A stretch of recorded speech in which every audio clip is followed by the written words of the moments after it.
La siguiente historia que estás por escuchar es solo ficción y pertenece al autor Howard Philip Lovecraft. Esperemos disfrutes de este audiolibro, el cual llega a ustedes gracias a la librería anticuaria El Llano en Llamas. Link en la descripción. Las ratas en las paredes. El 16 de julio de 1923 me mudé a Exam Priori, después de que el último obrero acabara su tarea. Los trabajos de restauración habían constituido una imponente tarea, pues de la abandonada construcción apenas si quedaba un montón de ruinas, pero por tratarse del lar de mis antepasados no escatimé en gastos. Nadie habitaba la finca desde el reinado de Jacobo I, en que una tragedia de caracteres terriblemente dramáticos, aunque en gran medida incomprensibles, se cernió sobre el cabeza de la familia, 5 de sus hijos y varios criados, y obligó a marcharse de allí en medio de sombras de sospecha y terror, al tercer hijo, mi progenitor por línea paterna y único superviviente del infortunado Baje. Con el único heredero denunciado por asesinato, la propiedad volvió a manos de la corona, sin que el acusado hiciera el menor intento por excusarse o recuperar la heredad. Trastornado por un horror mayor que el de la conciencia o la ley, y expresando solo el rabioso deseo de borrar aquella antigua mansión de su vista y memoria, Walter de la Poer, 11º barón de Exain, marchó a Virginia, en donde se estableció y fundó la familia que, en el siglo siguiente, era conocida por el nombre de la Poer. Exam Priori quedó abandonado, aunque con el tiempo pasó a formar parte de las propiedades de la familia Norris y fue objeto de numerosos estudios como consecuencia de su singular arquitectura, consistente en unas torres góticas levantadas sobre una infraestructura sajona o románica, cuyos cimientos a su vez eran de un estilo o mezcla de estilos de época anterior, romano y hasta druida o el címbrico originario, si es cierto lo que cuentan las leyendas. Los cimientos eran de aspecto muy singular, pues se confundían por uno de sus lados con la sólida caliza del precipicio desde cuyo borde el priorato dominaba un desolado valle que se extendía 3 millas al oeste del pueblo de Amchester. A los arquitectos y anticuarios les encantaba estudiar esta extraña reliquia de épocas remotas, pero los naturales del lugar la detestaban con todas sus fuerzas. La detestaban desde hacía siglos, cuando aún vivían allí mis antepasados, y la seguían detestando ahora en que, debido a su estado de abandono, la cubría una capa de musgo y mantillo. No llevaba siquiera un día en Manchester cuando me enteré de que descendía de una familia maldita. Pero ya esta semana los obreros han volado por los aires lo que quedaba de Exam Priori, y están atareados en borrar las huellas de sus cimientos. De siempre he conocido la historia, sin aditamentos, de mi linaje familiar, y sé perfectamente que mi primer antepasado americano se trasladó a las colonias envuelto en las sombras de extrañas sospechas. De los detalles, con todo, jamás he sabido nada debido a la reticencia mantenida por generaciones entre los de la Pore. Al contrario que los colonos de nuestra vecindad, rara vez nos jactamos de antepasados que batallaron en las cruzadas o de contar en nuestro linaje con héroes medievales o renacentistas, ni se nos transmitieron otras tradiciones que las que pudieran encerrarse en el sobrelacrado que todo hacendado latifundista dejó a su primogénito antes de estallar la guerra civil para su apertura póstuma. Las únicas glorias de las que nos jactábamos en la familia eran las alcanzadas tras la emigración, las glorias de un orgulloso y honorable, si bien un tanto retraído e insociable, linaje de Virginia. En el curso de la guerra toda nuestra fortuna se perdió y nuestra existencia entera se vio alterada por el incendio de Carfax, residencia de la familia a orillas del río James. Mi abuelo, de edad ya avanzada, pereció entre las llamas del voraz incendio, y con él se quemó el sobre que nos ligaba al pasado. Todavía hoy puedo recordar aquel incendio que presencié con mis propios ojos a la edad de 7 años, mientras los soldados federales vociferaban, las mujeres chillaban y los negros daban alaridos y rezaban. Mi padre se había alistado en el ejército y participaba en la defensa de Richmond, y, tras múltiples formalidades, mi madre y yo logramos atravesar las líneas enemigas para unirnos a él. Cuando terminó la guerra, nos trasladamos al norte, de donde provenía mi madre, y allí crecí, me hice un hombre y, en última instancia, acumulé riquezas como corresponde a todo yanqui emprendedor. Ni mi padre ni yo supimos jamás qué contenía el sobre testamentario destinado a nosotros. Además, Una vez sumido en el monótono curso de la vida mercantil de Massachusetts, perdí todo interés por desvelar los misterios que, sin duda, se ocultaban en el remoto pasado de mi árbol genealógico. Con qué alegría habría dejado ex priori a la suerte de sus murciélagos, telarañas y mantillos si hubiera mínimamente intuido lo que escondía tras sus muros. Mi padre murió en 1904, pero sin ningún mensaje que dejar para mí, ni para mi único hijo, Alfred, un muchacho de 10 años huérfano de madre. Fue precisamente Alfred quien alteró el orden en que venía transmitiéndole la información familiar, pues, si bien solo pude hacerle conjeturas en tono burlón sobre el pasado familiar, me escribió contándome algunas leyendas ancestrales del mayor interés cuando, con ocasión de la pasada guerra, fue enviado a Inglaterra en 1917 en calidad de oficial de aviación. Al parecer, sobre los de la Pole circulaba una pintoresca y un tanto siniestra historia. Un amigo de mi hijo, el capitán Edward Norris, del Royal Flying Corps, residía en las proximidades de nuestro solar familiar en Manchester y contaba unas supersticiones campesinas que pocos novelistas podrían llegar a igualar por lo increíbles y demenciales que eran. Norris, por supuesto, no las tomaba en serio, pero a mi hijo le divertían y le sirvieron de tema para llenar muchas de las cartas que me escribió. Fueron estas leyendas las que finalmente atrajeron mi atención hacia mi heredad transatlántica, y me decidieron a comprar y restaurar el solar familiar que Norris mostró a Alfred en todo su pintoresco abandono, al mismo tiempo que se ofrecía a conseguírselo por una suma harto razonable, dado que el actual propietario era tío suyo. Compré ex priori en 1918, pero casi al punto me olvidé de los planes de restauración en que había estado pensando ante el regreso de mi hijo inválido de las piernas. Durante los 2 años que aún vivió, me dediqué por entero a su cuidado, dejando incluso la dirección del negocio en manos de mis socios.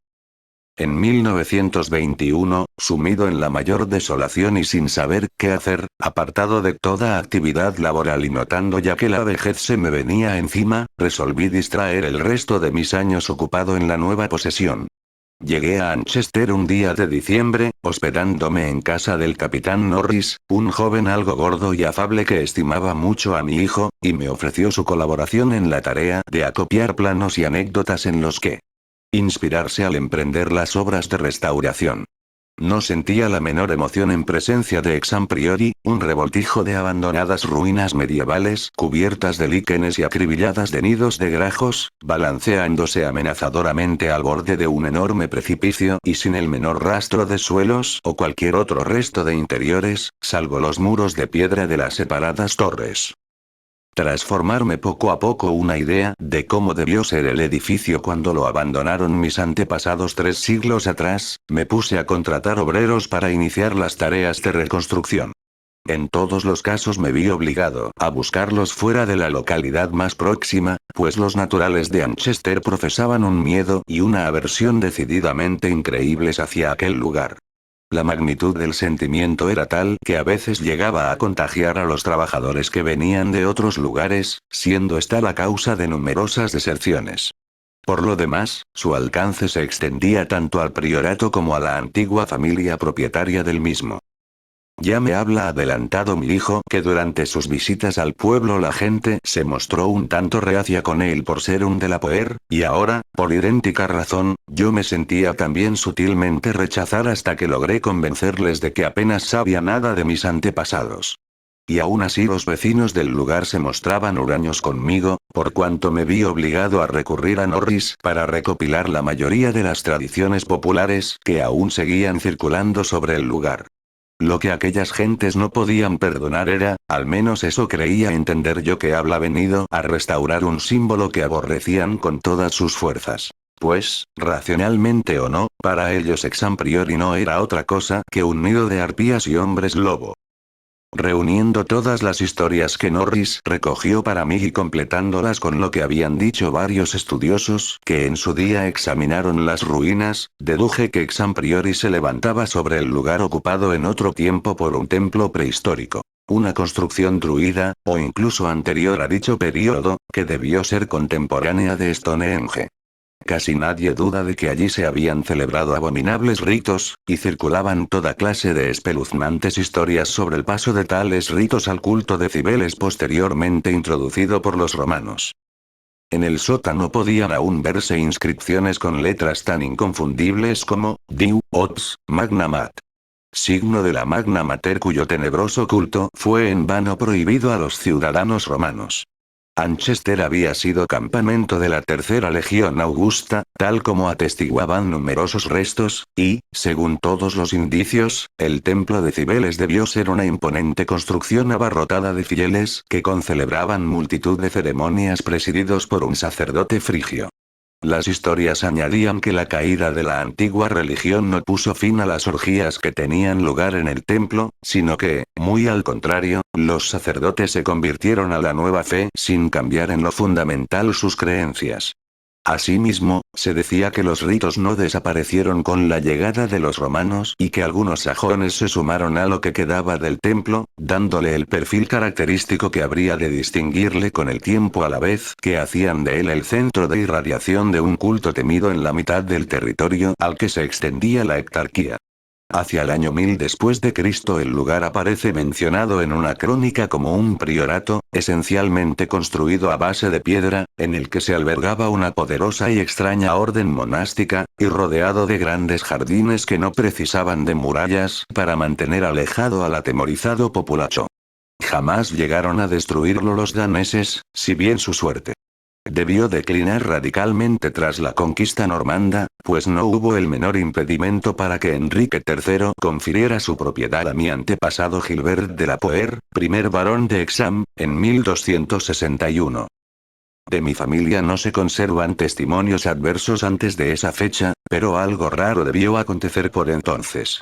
Ya en una crónica de 1307 hay una referencia a un de la Poer al que se califica de renegado de Dios, mientras que en las leyendas populares se aprecia un miedo cerval a decir nada del castillo que se erigió sobre los cimientos del antiguo templo y priorato.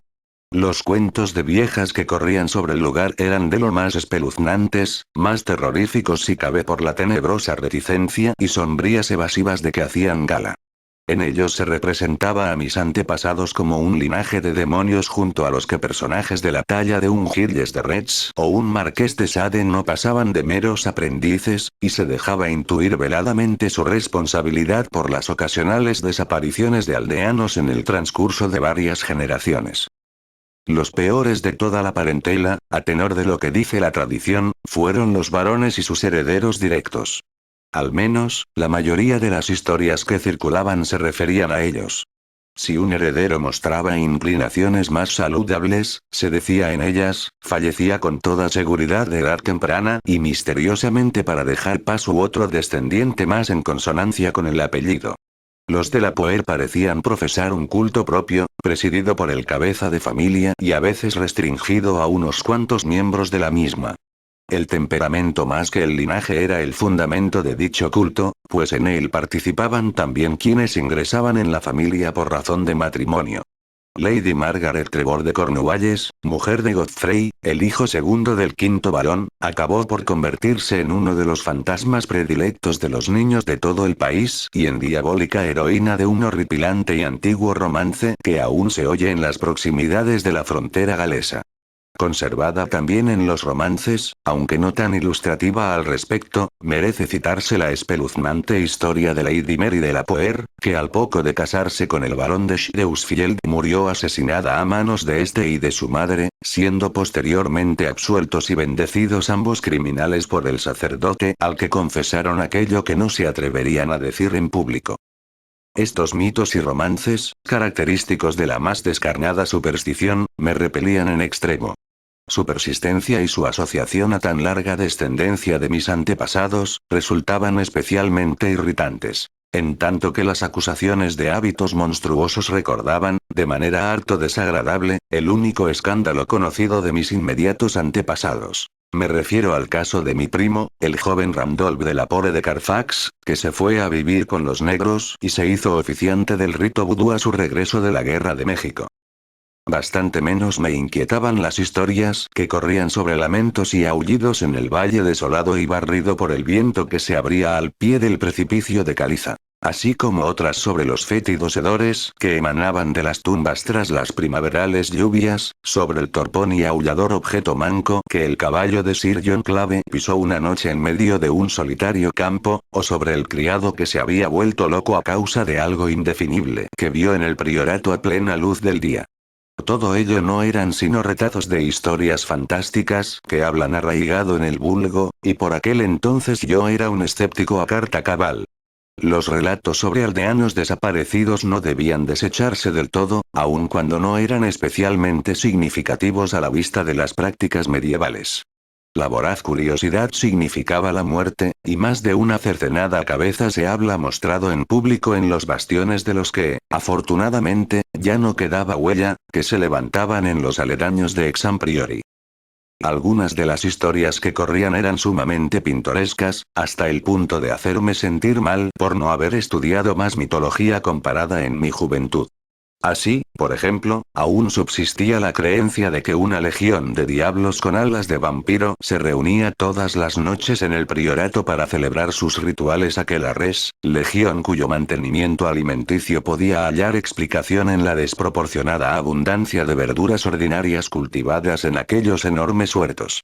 La más gráfica de todas las historias que circulaban sobre el lugar era una que relataba la dramática epopeya de las ratas, un insaciable ejército de obscenas alimañas que había surgido en tropel del interior del castillo 3 meses después de la tragedia que lo condenó al más absoluto abandono, una cenceña, nauseabunda y famélica soldadesca que habla barrido todo a su paso, devorando aves, gatos, perros, cerdos, ovejas y hasta 2 desventurados seres humanos antes de ver acallado su furor. En torno a tan inolvidable plaga de roedores gira todo un ciclo independiente de mitos, pues las alimañas se dispersaron por entre las casas del pueblo, suscitando toda clase de imprecaciones y horrores a su paso. Tales eran las historias que se cernían sobre mí cuando me dispuse a acometer, con la obstinación propia de un anciano, las obras de restauración de mi ancestral solar. No debe creerse, ni siquiera por un momento, que tales historias constituían lo esencial del entorno psicológico en que me desenvolvía.